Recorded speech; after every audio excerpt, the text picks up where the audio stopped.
The conference room buzzed with chatter as I glanced at my phone, its screen lighting up with an incoming call from Tyler.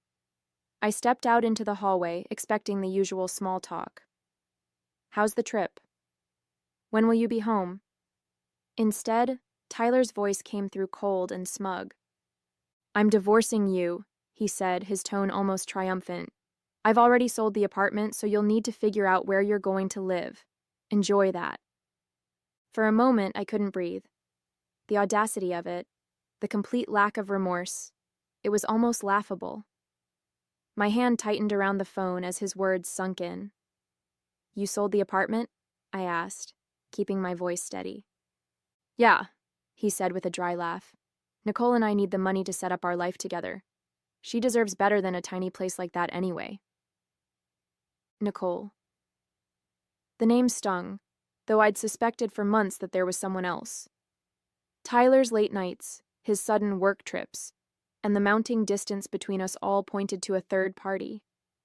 But to hear him speak her name so casually, as if I were the intruder in their life, lit a fire in my chest. "Sounds good," I replied evenly.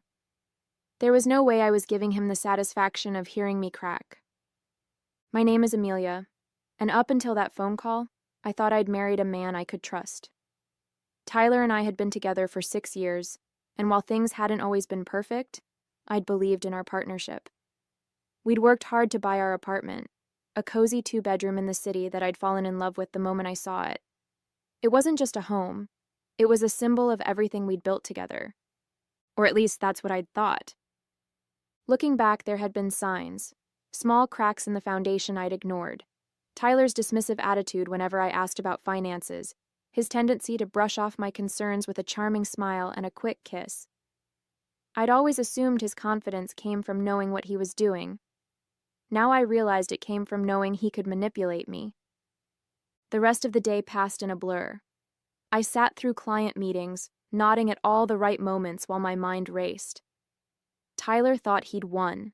He thought he could pull the rug out from under me, sell the home I'd worked so hard for, and walk away scot-free. But there was one crucial detail he didn't know. The apartment deed had been in my name alone for months. I'd had it transferred after we refinanced earlier in the year, a move Tyler had agreed to without much thought because it meant a lower interest rate.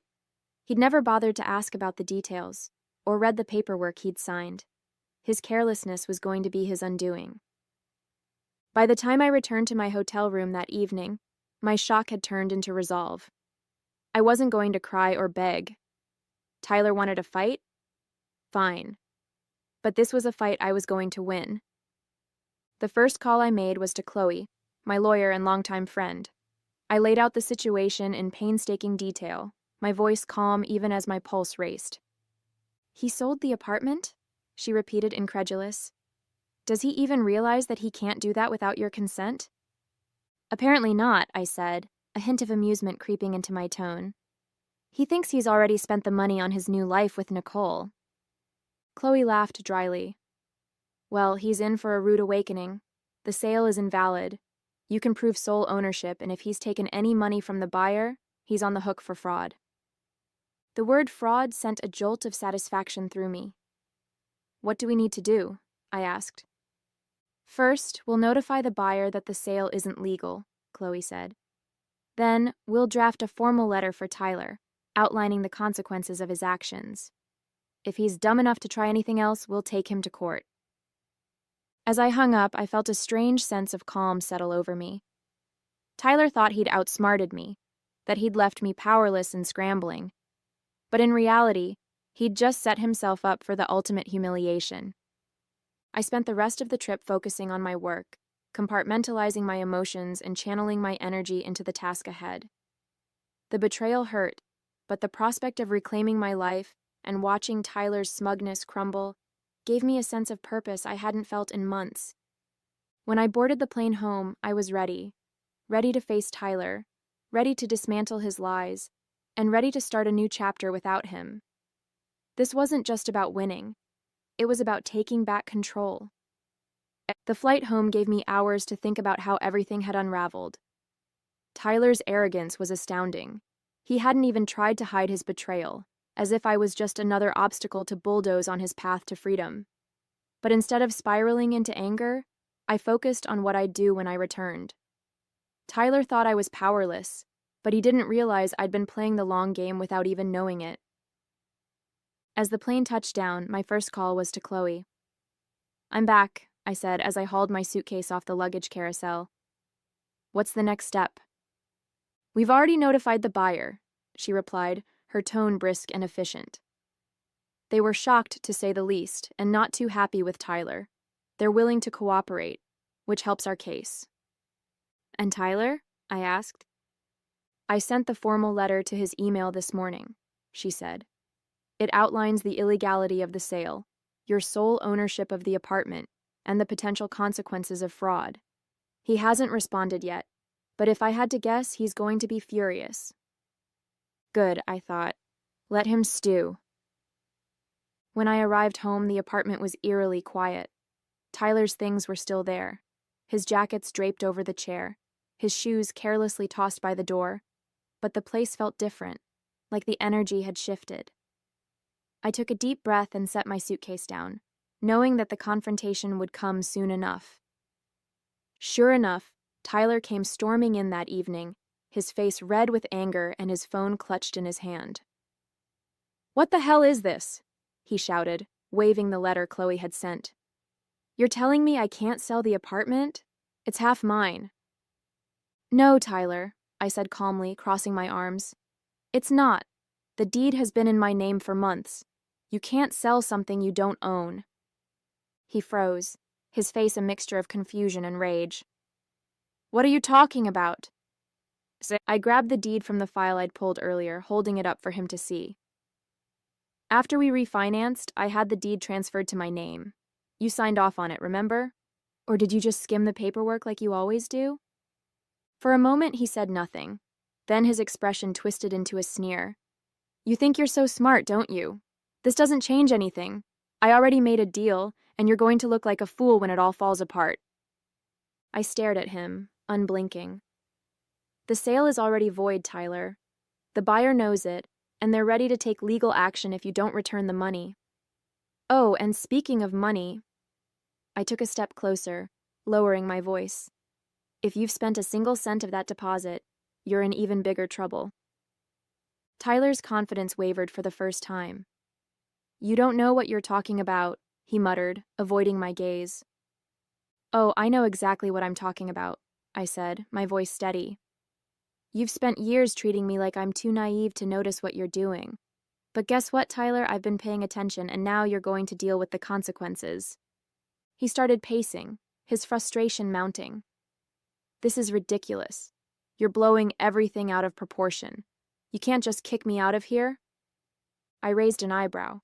"Actually, I can. This apartment is legally mine. You can stay here for now, but only because I'm giving you the courtesy of time to figure out your next move. But let me be clear, I'm not going anywhere." Over the next few days, Tyler's anger turned into desperation. He called me repeatedly, leaving frantic voicemails that alternated between begging and threatening. Meanwhile, Chloe worked behind the scenes to ensure that every loose end was tied up. The buyer rescinded the agreement, furious at Tyler for wasting their time and money, and Chloe drafted the preliminary paperwork for the divorce proceedings. "You're in a good position, Amelia," she told me during one of our meetings. "Tyler has no leverage here. Between the voided sale and the fraud charges hanging over his head, he'll have to cooperate if he wants to avoid a bigger mess." Her words were a relief, but they also reminded me just how much I'd allowed Tyler to control my life. For years, I'd ignored his dismissiveness and arrogance, telling myself it wasn't worth the fight. But now, I saw how much I'd been giving up, and I was determined to take it all back.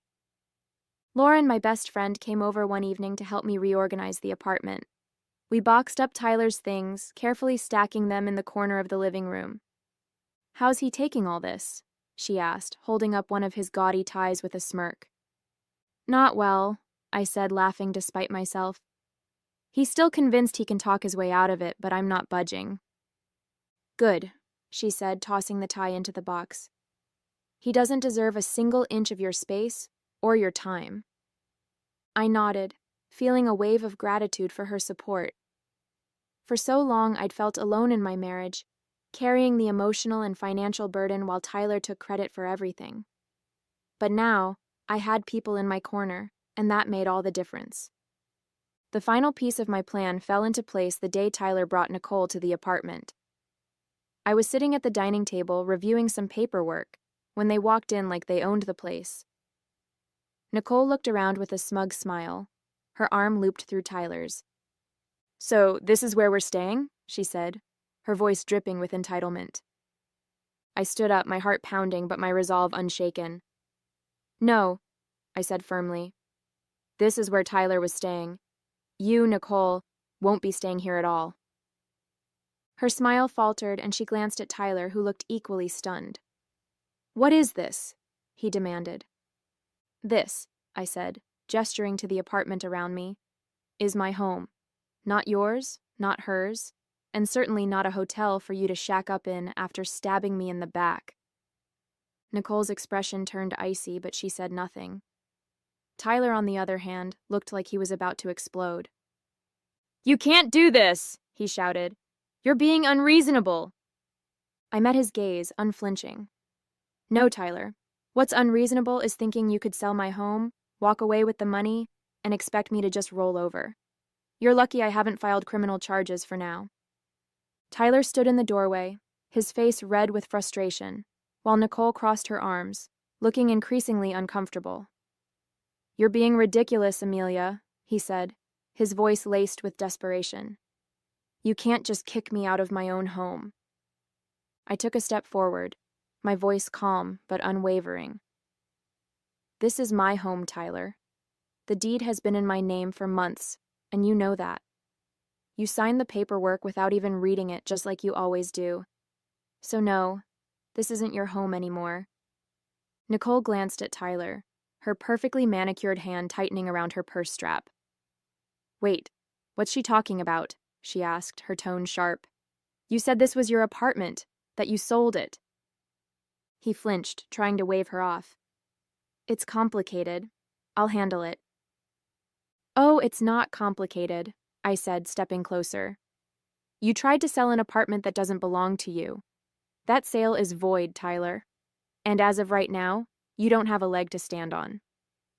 Nicole's composure cracked. "You mean the money you told me you had—" She stopped mid-sentence, her voice rising. "Oh my God, did you lie about that too?" "Nicole, let me explain," Tyler said quickly, holding his hands up. But she wasn't having it.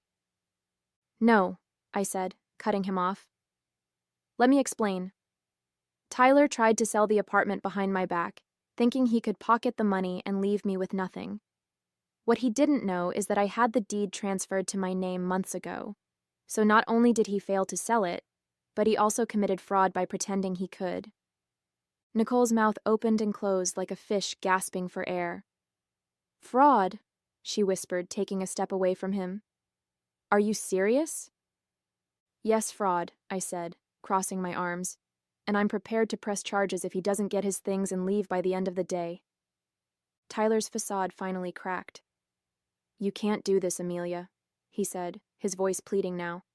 "We've been together for 6 years. You can't just throw me out." "You threw me out the moment you made that phone call," I said, my voice hardening. "You told me you were divorcing me and laughed about me having to find a new place to live. You didn't just betray me, Tyler. You tried to ruin me. So don't stand there and act like you're the victim." Nicole took another step back, her eyes darting between us.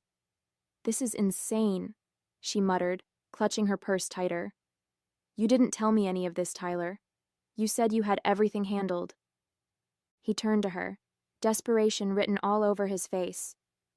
"Nicole, I can fix this. I just need—" She cut him off with a raised hand.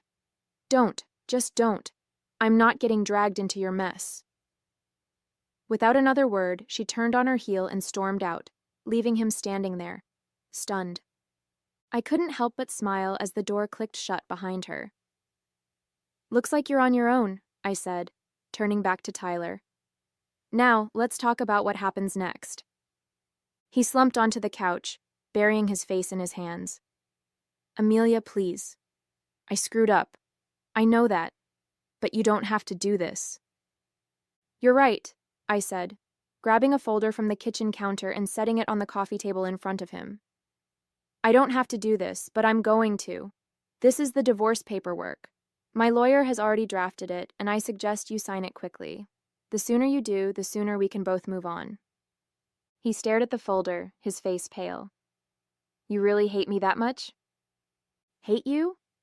I let out a bitter laugh. No, Tyler, I don't hate you. I feel sorry for you. You had everything. Someone who loved you, a home we built together, and you threw it all away because you couldn't see past your own ego. I stood, my heart pounding but my resolve unshaken. I want you out of here by the end of the day. Take your things and figure out where you're going to stay. This is the last time I'm giving you any grace. He opened his mouth to argue but stopped, his shoulders slumping in defeat. Fine, he muttered. I'll go. Good, I said, walking toward the door. And don't even think about trying anything else. Chloe's already handling everything, and the next time you cross a line, I won't hesitate to let the courts handle it. As I opened the door, Tyler slowly stood, grabbing his coat. He didn't look at me as he walked out, his footsteps heavy with defeat. For a moment, I felt a pang of sadness, not for him, but for the life we could have had if he'd been the man I thought he was. But that moment passed quickly, replaced by a sense of relief. I closed the door behind him, locking it with the new key I'd had made. This was my home now, and no one, especially not Tyler, would take it away from me again. The silence in the apartment after Tyler left was deafening. For the first time in years, I felt like I could finally breathe. The space no longer felt heavy with his presence, his entitlement, or his lies. It was just me, the home I'd built, and the quiet realization that I had won, not just against him, but against every doubt I'd ever had about standing up for myself. I stood in the middle of the living room, taking in the emptiness where his things had been. His oversized gaming chair, the framed jerseys that had cluttered the walls, and the gaudy coffee table he'd insisted on keeping were all gone. The apartment looked cleaner, brighter, like it was mine again. Lauren came by that evening with takeout and a bottle of wine. Is he really gone? She asked, plopping down on the couch with a dramatic sigh. Gone and not coming back, I said, pouring 2 glasses of wine. I gave him until the end of the day to pack his things. He didn't argue. Lauren raised her glass. To fresh starts and well-deserved victories. I clinked my glass against hers, feeling the weight of the past week slowly lifting. To never letting someone walk all over me again. Over the next few days, I began to reclaim the apartment piece by piece.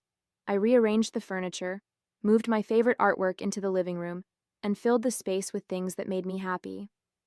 It wasn't just about redecorating, it was about turning the apartment into a reflection of who I was, not the person Tyler had tried to make me. Chloe called with updates on the legal proceedings, her voice filled with the kind of confidence that made me feel invincible. The fraud charges are off the table since the buyer decided not to pursue them, she explained, but the divorce paperwork is moving along smoothly. Once Tyler signs, you'll be officially free. Hearing the word free made my chest tighten. It wasn't just about the divorce. It was about everything I'd been carrying for years. The resentment, the self-doubt, the feeling of being trapped in a marriage that didn't value me. It was all finally being lifted. Tyler tried to reach out a few times. His messages ranged from half-hearted apologies to pathetic attempts to guilt me into reconciling. I made a mistake, one read. Can't we at least talk about this? Another was more desperate. You're going to ruin me, Amelia. Is that what you want? I didn't reply. For once, I wasn't going to waste my energy trying to fix something that was broken beyond repair. He'd made his choices, and now he was dealing with the consequences. By the end of the week, the apartment felt like a completely new space, warm, inviting, and entirely mine. As I sat on the couch with a cup of tea, the city lights twinkling outside the window, I thought about everything that had happened. Tyler's betrayal had been a shock, but it had also been a wake-up call. For too long, I'd let myself believe that I didn't deserve better, that I had to settle for whatever scraps of respect and love he decided to throw my way. But now, I knew better. I wasn't just reclaiming my apartment, I was reclaiming my life. A month later, my life looked completely different. The apartment was unrecognizable, not because of any drastic renovations, but because of how it felt. It was a space that reflected me, my tastes, my personality, and my newfound independence.